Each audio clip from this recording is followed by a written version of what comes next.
Всем привет, меня зовут Саня, вы на канале Пользы.нет, розыгрыши море, читаем описание, какие сейчас актуальны. Постоянно это 5 Mi Band 6 серии, разыгрывается за лайк, подписку и комментарий к любому видео. Подписывайтесь с колоколом, а сегодня я расскажу вам о кнопочном смартфоне QN F21 Pro. И разумеется, я его сходу не рекомендую покупать, потому что стоит он не 3000 рублей. Если вы даже упорно будете использовать какие-то купоны и промокоды, он не будет стоить 3 штуки. Он не станет так дешево стоить, так что это из разряда просто user experience для блогера. Полетели. Телефон, разумеется, от Xiaomi. Телефон, разумеется, кнопочный. Был куплен на прошлой распродаже. Разумеется, он идет с максимально убогим переходником. Разумеется, на него уже на ФОПДА просто тонны информации. Кто что купил, кто что смог туда установить. Зарядка супер печальная на 10 Вт.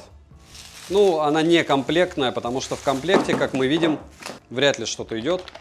Внутри трясется телефон, это Queen. Я думаю, что обзоры на канале уже вы видели, или посмотрите по ссылке в правом верхнем углу. Подобных смартфонов у меня было много. Они все являются компактами, они все продаются на юпиновской площадке, это краудфандинг от Xiaomi, и все имеют надпись QNI Life. Здесь есть вход Type-C, здесь есть USB-A зарядка, он сразу же идет в чехле, что очень удивительно. Очень круто, но здесь есть фронтальная камера, посмотрите, монтированная в кнопку. Экран довольно большой, это уже не супер эконом-класс. Сейчас мы снимем чехол, снимем, разумеется, попытаемся наклейку и оценим, сколько здесь осталось клея. Как мне правильно сказали, что почему все блогеры называют ключ для извлечения сим-карт скрепкой. Скрепляете что-то или нет? Нет, не скрепляем. Буду называть его теперь ключом. Достаю ключ для извлечения сим-карт. Не зря же я ваши комментарии читаю, правильно? И дискутирую с вами в телеграм-канале для взаимопомощи. Смотрим, там больше 6000 человек. Если что-то интересно, пишем. Мата и хамства как на канале, так и там нет. Ничего не прорезинено, можно запихать только одну физическую симку. Аккумулятор несъемный, то есть это кнопочное чудо является чем-то средним между смартфоном и обычным кнопочным телефоном. Здесь есть инфракрасный порт, здесь нет мини-джека, то есть мы не ожидаем здесь FM-радио, но здесь есть фронтальная основная камера. По-любому это глазки по 0,3 мегапикселя, может чуть-чуть больше, и круто, что есть чехол в комплекте. В целом, штука интересная, смотрим. Односимочный кнопочный классический смартфон. Поставляется он в двух цветах корпуса, черный и белый. Есть две категории прошивки для покупки, родная и китайская, где нет русского, и максимум есть английский, и можно приобрести с кастомной неофициальной прошивкой, многоязычной, на которую не будут приходить обновления. Но с другой стороны, APK-файлы вы сможете без проблем устанавливать, и это хорошо. Сам девайс имеет классическую форму представителей кнопочных телефонов. Размеры составляют 131 на 53 на 9 мм, а весит он всего 101 грамм. Корпус монолитный и пластиковый, сборка супер. Задняя крышка несъемная, пластик качественный, глянцевый, поэтому марки. И при неаккуратном использовании быстро поцарапается.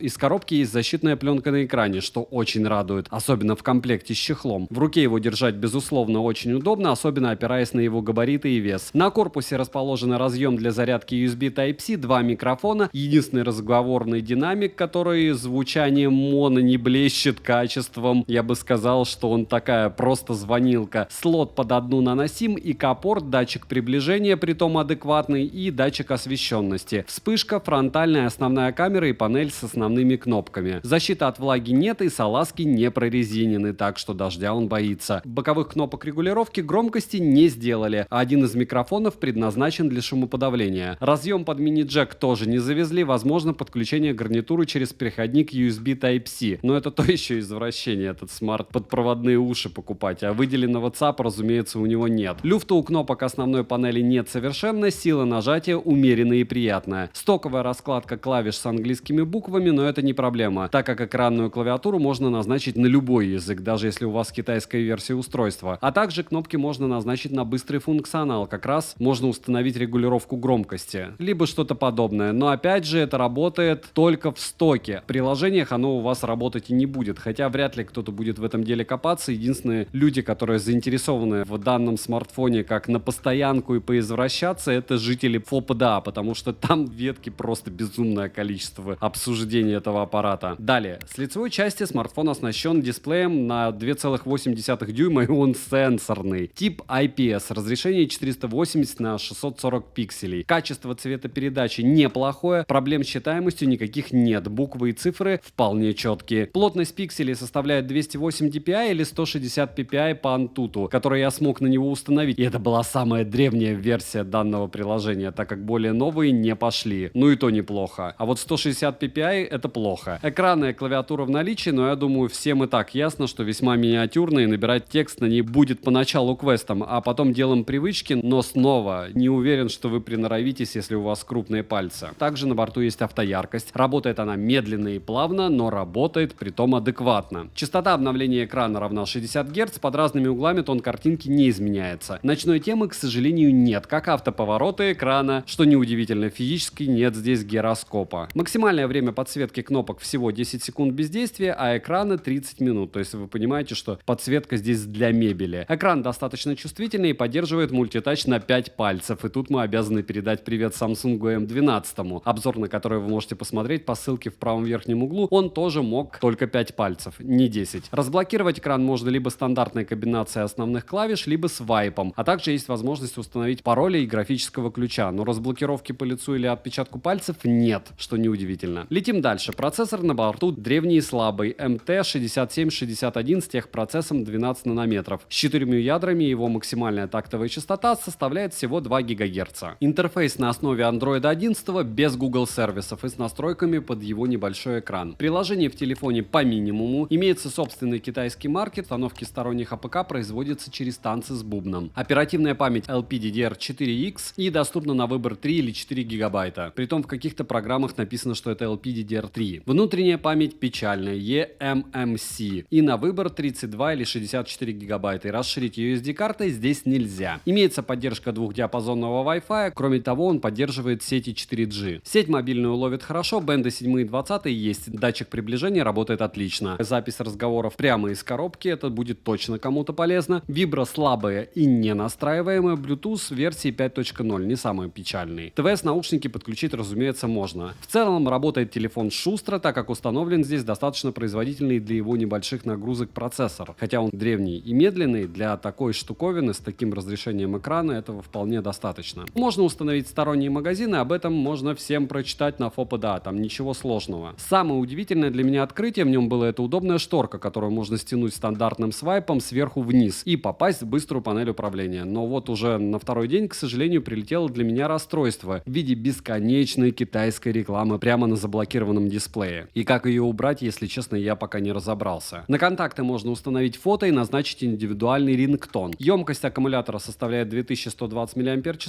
и поддерживает он зарядную мощность 7,5 Вт. PC-Mark данный аппарат прошел, и результаты вы видите на экране. При этом после окончания теста осталось еще 20%, и тест я проводил на максимальной яркости. Заряжается он с 0 до сотки от комплектного адаптера питания 1 час 43 минуты. Быструю беспроводную зарядку этот кнопочный друг, разумеется, не поддерживает. Поедает в час видео на максимальной яркости с включенным Wi-Fi около 13%. На этом телефоне неясно зачем, правда, можно запустить такие вещи, как Genshin Impact и подобное, но чтобы это дело установить, нужно долго и усердно стараться. Притом смысла в этом ноль. Если рассматривать данный вопрос со стороны производительности, то играть на нем можно, хоть и крайне будет неудобно. Не только из-за небольшого экрана, где ваши собственные пальцы займут все пространство, может, если только детям, но и из-за постоянно присутствующих лагов, так как процессору такое тянуть будет как минимум тяжело. Будет просто один сплошной фриз. На нем, как и на любом другом смартфоне, я провел тесты и сейчас о них расскажу. Тротлинг-тест прошел совершенно безукоризненно, потому что производительность минимальная 58 гипсов, максимальная 62 гипса и в среднем 60 гипсов на 100 головках при 30 минутах. В бенчмарке показал в сингл-коре 161, в мультикоре 500. В 3D-марке доступно было только 2 теста, и он их прошел без труда со следующими результатами. Slingshot Extreme 284, Slingshot 500, в Antutu выдал 94 тысячи попугаев, а в Storage-тесте показал 6 тысяч. Результаты стресс-теста вы видите на экране. У данного аппарата целых 2 камеры, фронтальная на 2 мегапикселя, расположена она в правом нижнем углу в кнопке решетка, и основная тыльная камера на 5 мегапикселей с автофокусом. Внимание, в ней есть автофокус. Запись видео доступна в максимальном разрешении 1080p 30 fps, как на основную, так и на фронталку. Фронталка здесь нужна точно не для фото, а для видеозвонков. Но и в том и в другом случае могут быть проблемы с прицелом на себя, потому что с автофокусом траблы. Минусы: нет разъема под под мини-джек и FM-радио. Рингтон звучит плохо, как и в принципе все здесь. Стоит в районе $96 по ссылке в описании к видео, это сразу тоже минус, даже если есть промокоды, которые вы можете посмотреть в моем телеграм-канале по ссылке в прикрепленном комментарии, к слову, в описании. Чертова туча всяких розыгрышей, которые на него завязаны, а есть те, которые не завязаны, допустим, 5 Mi Band 6 серии, которые я разыгрываю ежемесячно, но это все лирика. Резюмирую, аппарат не то чтобы удивительный, я бы сказал поразительный и уникальный в своем роде, если не думать о цене. Первый раз вижу такую хорошую совмещенную реализацию кнопочного телефона и смартфона. Жаль, что он запилен под китайский рынок. Вообще в Китае он предназначен для школьников и студентов. Не установишь развлекательные приложения. Да и плюс есть голосовой помощник от Xiaomi. Мне кнопочный телефон зашел однозначно. Для обзора. Не скажу, что я мог бы его рекомендовать в замену обычного смарта на постоянной основе, либо вообще как кнопочник. Потому что у меня есть кнопочники, которые я купил, допустим, от тех же Nokia 88 серии, и они мне нравятся. И они дешевле. И функционал у них не хуже. Но вот эта идея с камерами, с автофокусом у основной камеры и с тем, до какой степени он продуман, вызывает уважение. Девайсу однозначно не для покупки, но да. Подписывайтесь с колоколом, ставьте лайк за труды. В перспективе будет много обзоров на смарты, на всю Mi 12 линию. Еще один Meizu, и помимо этого IQOO Z9 Pro я купил, OnePlus 10 Pro я купил, они уже в пути, так же как GT2 и GT2 Pro тоже в пути. Ждем прожарки на лайв-канале. Спасибо за просмотр, подписывайтесь с колоколом, ставьте лайк за труды, добра и удачи вам, дорогие друзья.